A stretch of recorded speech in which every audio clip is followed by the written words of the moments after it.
जीवन का एक ऐसा सच है जिसे हम सब जानते तो हैं, पर शायद ही कभी उसके बारे में सोचते हैं। एक ऐसा सत्य जो एक डर की तरह हमें घेरे रहता है, लेकिन असल में हमारी सबसे बड़ी शक्ति बन सकता है। आज हम उसी अटल सत्य, मृत्यु को एक नए नजरिए से देखने की कोशिश करेंगे। जरा एक पल के लिए रुकिए और इस सवाल पर पूरी ईमानदारी से सोचिए। अपने रिश्ते, अपना काम, अपनी प्राथमिकताएं, क्या सब कुछ बिल्कुल वैसा ही रहेगा जैसा आज है? यह सिर्फ एक सवाल नहीं है, बल्कि एक आईना है जो हमें उस सच्चाई के सामने खड़ा कर देता है जिससे हम अक्सर नजरें चुराते हैं। हम शायद इस धरती पर एकमात्र ऐसे प्राणी हैं जिन्हें अपनी नश्वरता का, अपने अंत का पूरा पूरा बोध है, और यही चेतना कहीं गहरे में एक बेचैनी पैदा करती है। लेकिन सोचिए, क्या हो अगर ये डर कोई कमजोरी ना हो, बल्कि स्पष्टता और असीम शक्ति का स्रोत हो? आज की ये चर्चा इसी संभावना की पड़ताल करेगी। तो चलिए इस यात्रा पर आगे बढ़ते हैं। हम इन 6 पड़ावों से गुजरेंगे और जीवन के इस सबसे गहरे सच को परत दर परत समझने की कोशिश करेंगे। तो सवाल यह है कि हम इस गहरी बेचैनी से निपटते कैसे हैं? इसके लिए हम अनजाने में ही एक कला विकसित कर लेते हैं, जीवन से भागने की कला। हम अपने मन में एक ऐसा किला बना लेते हैं जहां मौत का विचार हम पर हावी न हो सके। हम करते क्या हैं? हम खुद को रोजमर्रा की छोटी छोटी बातों में, मनोरंजन में और भविष्य की झूठी योजनाओं में उलझा लेते हैं। नतीजा, हमारे विचार दोहरावपूर्ण हो जाते हैं और हमारा जीवन संकीर्ण यानी छोटा हो जाता है।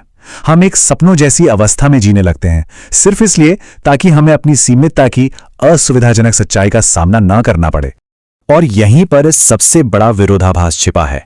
देखिए, जीवन का स्वभाव है गति, जुड़ाव और विस्तार। वहीं मृत्यु का स्वभाव है जड़ता, अकेलापन और अंत। विडंबना यह है कि मृत्यु के विचार से भागते भागते हम अनजाने में अपने जीवन में मृत्यु के ही गुण अपना लेते हैं, ठहराव और अलगाव। अब यहां एक बहुत ही दिलचस्प सवाल उठता है। अगर मृत्यु से भागना हमें मृत्यु जैसा ही बना देता है, तो क्या इसका सामना करना हमें और ज्यादा जिंदा महसूस करा सकता है? यही इस पूरी बातचीत का केंद्रीय विचार है। जब हम अपनी नश्वरता की सच्चाई को स्वीकार कर लेते हैं, तो डरने के बजाय हम जीवन के साथ एक गहरा और प्रामाणिक रिश्ता बनाते हैं। अचानक हर पल की कीमत बढ़ जाती है, हर लम्हा कीमती हो जाता है। लेकिन यह सिर्फ एक खोखला दर्शन नहीं है, यह सिर्फ कहने की बात नहीं है। यह एक अभ्यास है, एक साधना है। हमें इस जीवनदायी चेतना को विकसित करने के लिए 5 व्यवहारिक तरीके बताए गए हैं। ये वो 5 साधनाएं हैं, सजगता से लेकर उदात्त के अनुभव तक, जिन्हें हम अब एक एक करके समझेंगे। ये हमारी रोजमर्रा की चेतना को बदलने और जीवन को और ज्यादा गहराई से जीने का एक रोड मैप है। पहली साधना है अपनी सजगता को जगाना। अपने आसपास के लोगों को, रोज के दृश्यों को, अपनी खिड़की से बाहर के नज़ारे को बस ऐसे देखिए जैसे आप इसे आखिरी बार देख रहे हैं।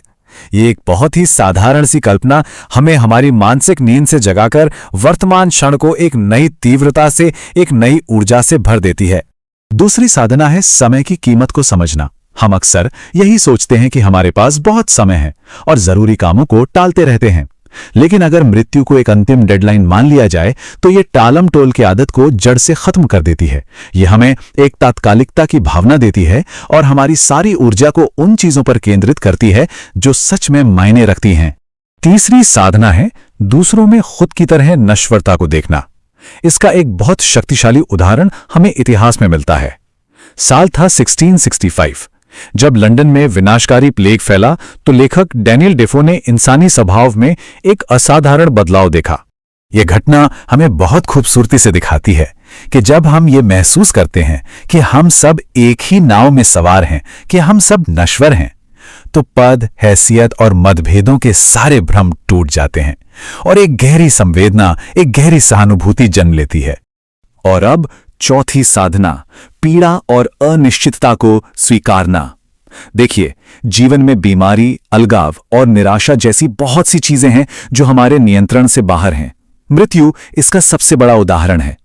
इन सच्चाइयों से लड़ने के बजाय इन्हें स्वीकार करना ही सच्ची शक्ति है, और मृत्यु की स्वीकृति इस अभ्यास का शिखर है।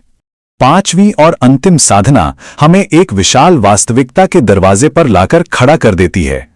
ये हमें अस्तित्व के महान रहस्य, जिसे उदात्त या द सबलाइम कहते हैं, उससे रूबरू कराती है। तो ये उदात्त है क्या?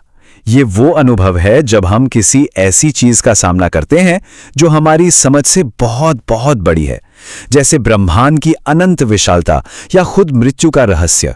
ये अनुभव हमारे छोटे से अहंकार और रोजमर्रा की चिंताओं को चकनाचूर कर देता है और हमें हमारी अपनी लघुता का एहसास कराता है।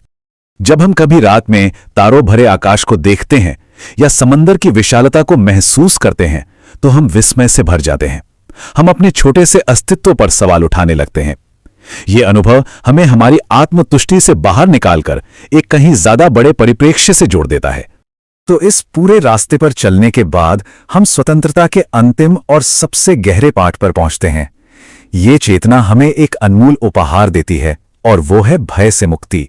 यह समझने वाली सबसे जरूरी बात यह है कि सच्ची स्वतंत्रता मनमानी करने की आजादी नहीं है। सच्ची स्वतंत्रता उस गहरे डर से मुक्ति है जो अनजाने में हमारे हर फैसले को नियंत्रित करता है, हमारी हर पसंद को चलाता है। जब हम मृत्यु के भय से मुक्त हो जाते हैं तब हम सच में साहसी बनते हैं। हम उन व्यर्थ की चिंताओं से आजाद हो जाते हैं जो हमें बांधती हैं। हम हर पल में पूरी तरह से जी पाते हैं और अपनी क्षमताओं का उनकी अंतिम सीमा तक विस्तार करते हैं। 16वीं सदी के महान दार्शनिक मिशेल डी मॉन्टेन के ये शब्द इस पूरी यात्रा का सार बता देते हैं। जिसने मरना सीख लिया उसने गुलाम होना भुला दिया। मृत्यु को समझना हमें हर तरह की गुलामी से मुक्त करता है, चाहे वो सामाजिक हो या मनोवैज्ञानिक। तो ये चर्चा आपको कोई तैयार जवाब नहीं देती, ये आपको उसी सवाल पर वापस ले आती है जहां से हमने शुरुआत की थी, लेकिन अब एक गहरी समझ और एक नई शक्ति के साथ। बाकी का जीवन कैसे जीना है ये निर्णय अब आपका है।